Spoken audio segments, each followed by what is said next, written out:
This PowerPoint presentation will cover nutrition recommendations during breastfeeding. Breastfeeding moms do need extra calories to support breastfeeding. They may need up to about 500 extra calories per day. This is actually more than was needed during pregnancy. Some of this can come from food, and some can be drawn from the fat stores that were laid down during pregnancy. Their activity level will also affect how many calories that particular woman needs. If a woman eats when she is hungry and stops when she is full, she will probably be meeting her calorie needs. Most vitamins and minerals are needed in slightly larger quantities during lactation than they were during pregnancy. One exception to this is iron. Pregnant women do need more iron than lactating women. However, the mother may need to replace some of her iron stores that were depleted during pregnancy. If her vitamin and mineral intake is low, her body will draw on her own stores in order to produce quality breast milk.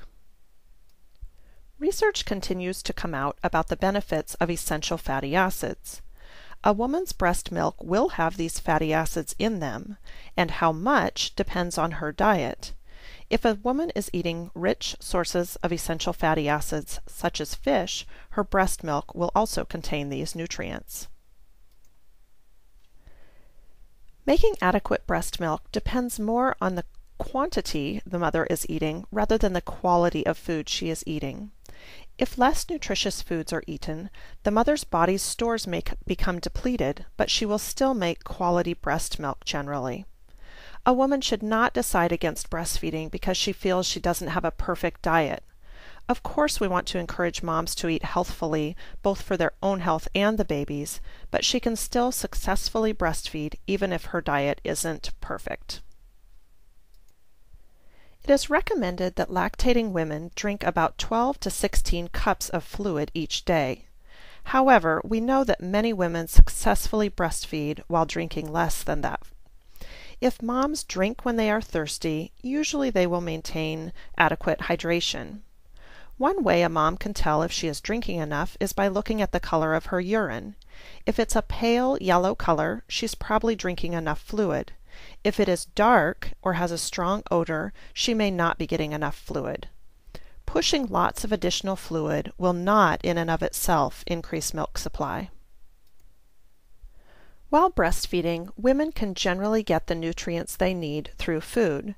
However, many doctors recommend that the woman continue taking a multivitamin or prenatal to help ensure that she is getting the vitamins and minerals that she needs. Any other herbs or nutritional supplements that a mom is considering using should be discussed with her physician because they may affect the breast milk.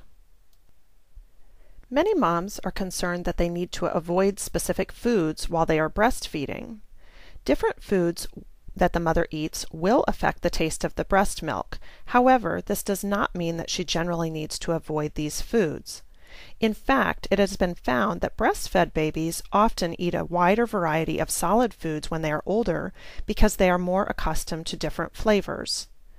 If a mom notices that a certain food does affect her baby in a negative way, she may choose to omit it, but she does not necessarily need to eliminate certain foods from her diet.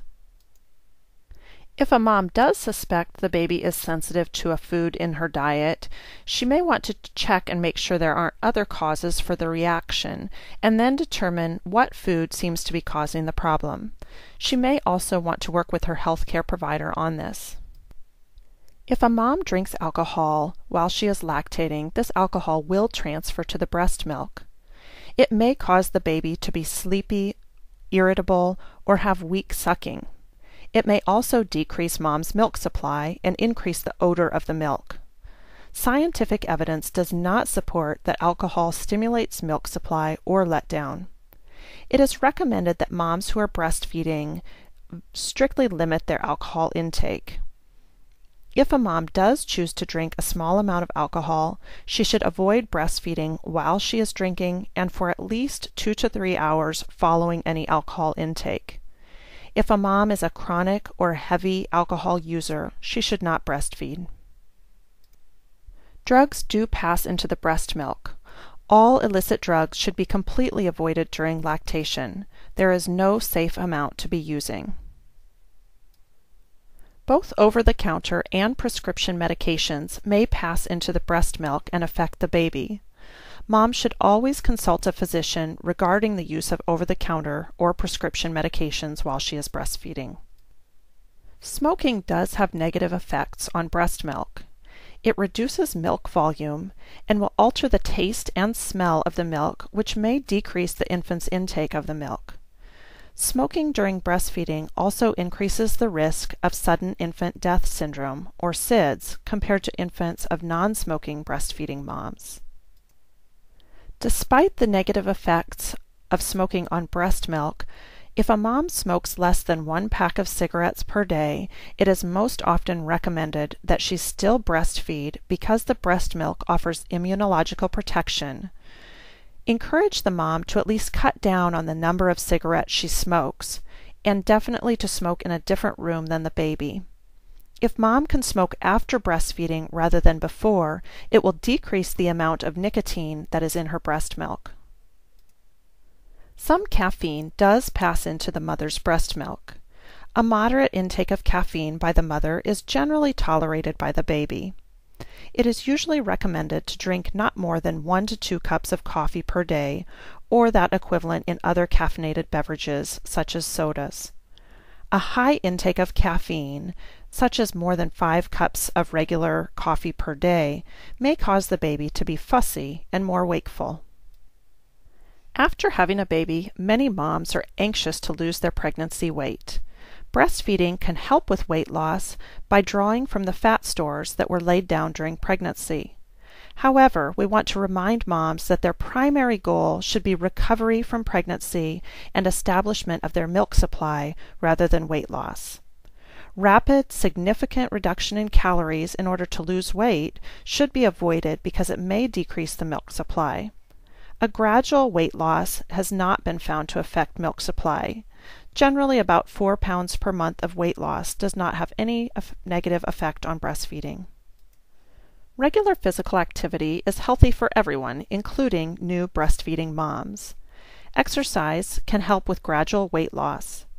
The mom needs to make sure she is eating adequate calories to support both breastfeeding and the exercise she is doing.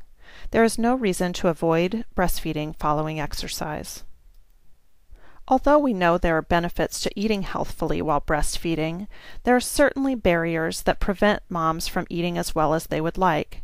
We have an opportunity to help moms work through these barriers. One barrier may be time. We can help mom learn about quick, easy meal ideas.